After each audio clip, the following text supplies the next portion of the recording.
जानवर बोल नहीं सकते, पर क्या कानून भी चुप रहेगा? नमस्कार, legal awareness with advocate Ankit Sharma में आपका स्वागत है। आज हम एक बहुत ही जरूरी और गंभीर मुद्दे पर बात करने जा रहे हैं। एक ऐसा मुद्दा जो हमारे समाज के सबसे मासूम सदस्यों यानी जानवरों की सुरक्षा से जुड़ा है। हमारे देश का संविधान कॉन्स्टिट्यूशन ऑफ इंडिया अपने आर्टिकल 51 AG में साफ साफ कहता है कि हर जीव के प्रति दया का भाव रखना हर भारतीय नागरिक का एक मौलिक कर्तव्य है, एक फंडामेंटल ड्यूटी। ये सिर्फ एक कानूनी सलाह नहीं है, ये हमारी पहचान का एक हिस्सा है। तो चलिए शुरू करते हैं। साल 2023 में इंडिया के कानूनी ढांचे में एक बहुत बड़ा बदलाव आया।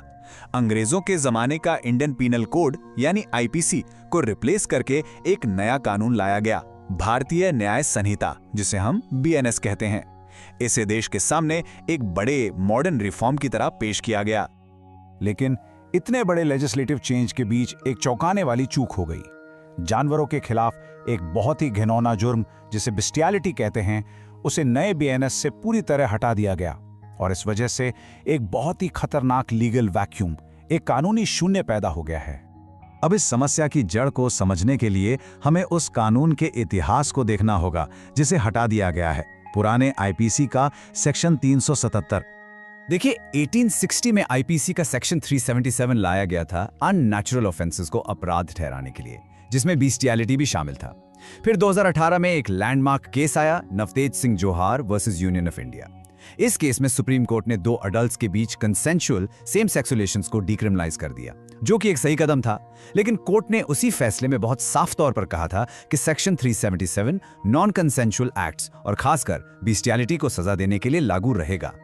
फिर भी जब BNS लाया गया तो ये पूरा सेक्शन ही गायब कर दिया गया। और जानते हैं, ये सिर्फ एक अनजाने में हुई गलती नहीं थी।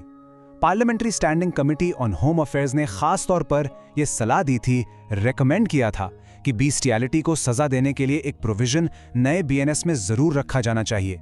लेकिन इस चेतावनी को, इस वार्निंग को नजरअंदाज कर दिया गया।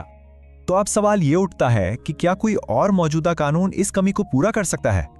चलिए देखते हैं कि हमारे पास क्या ऑल्टरनेटिव्स हैं और वो इतने कमजोर क्यों हैं। सबसे पहला और सबसे साफ ऑल्टरनेटिव है the prevention of cruelty to animals act of 1960। ये जानवरों पर होने वाली क्रूरता को रोकने के लिए बना मुख्य कानून है और इसका सेक्शन 11 अलग अलग तरह की क्रूरता को डिफाइन करता है। लेकिन यहाँ है सबसे हैरान करने वाली बात, इस कानून के तहत पहली बार जुर्म करने पर ज्यादा से ज्यादा जुर्माना सिर्फ 50 रुपए है। जरा सोचिए इस बारे में, सिर्फ 50 रुपए। एक ऐसा जुर्म जिसके लिए पहले उम्र कैद तक हो सकती थी, उसके लिए इतना मामूली जुर्माना किसी को कैसे रोक सकता है? ठीक है, चलिए दूसरा ऑल्टरनेटिव देखते हैं जो नए BNS के अंदर ही है, सेक्शन 325। ये सेक्शन मिसचीफ बाय किलिंग और मेमिंग एन एनिमल से डील करता है। अब इस सेक्शन को इस्तेमाल करने के लिए यह साबित करना पड़ेगा कि जानवर को मेम किया गया है।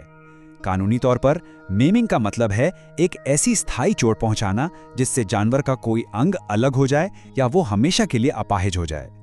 यह साबित करना एक बहुत ही मुश्किल लीगल स्टैंडर्ड है और यही इसकी सबसे बड़ी कमजोरी है। पुराना कानून यानी IPC 377 आपराधिक एक्ट को ही जुर्म मानता था, वो असॉल्ट ही जुर्म था। नया कानून BNS 325 उस एक्ट को जुर्म नहीं मानता बल्कि उसके नतीजे को जुर्म मानता है, और वो भी तब जब नतीजा मेमिंग जैसा गंभीर हो। इसका मतलब ये है कि अगर कोई सेक्सुअल असॉल्ट होता है लेकिन उससे जानवर का कोई अंग नहीं कटता तो हो सकता है कि दोषी साहब बच जाए। लेकिन इस अंधेरे में अब न्यायपालिका से यानी जुडिशरी से एक उम्मीद की किरण दिखी है। कोर्ट्स ने इस खतरनाक कानूनी कमी को पहचान लिया है। एक पब्लिक इंटरेस्ट लिटिगेशन की सुनवाई के दौरान दिल्ली हाई कोर्ट ने एक बहुत ही प्रभावशाली बात कही। उन्होंने कहा, जब बात किसी जुर्म की हो तो वहां कोई वैक्यूम नहीं हो सकता। कोर्ट ने केंद्र सरकार को यानी सेंट्रल गवर्नमेंट को आदेश दिया है कि इस मामले पर जल्द से जल्द 6 महीने के अंदर कोई फैसला लें। कोर्ट ने यह तक सुझाव दिया है कि इस कानूनी कमी को जल्दी ठीक करने के लिए एक ऑर्डिनेंस भी लाया जा सकता है। तो अब यहां से आगे का रास्ता क्या है और इसमें हम एक चिंतित नागरिक के तौर पर क्या भूमिका निभा सकते हैं? सबसे पहले हमें लेजिस्लेटिव करेक्शन की मांग करनी होगी।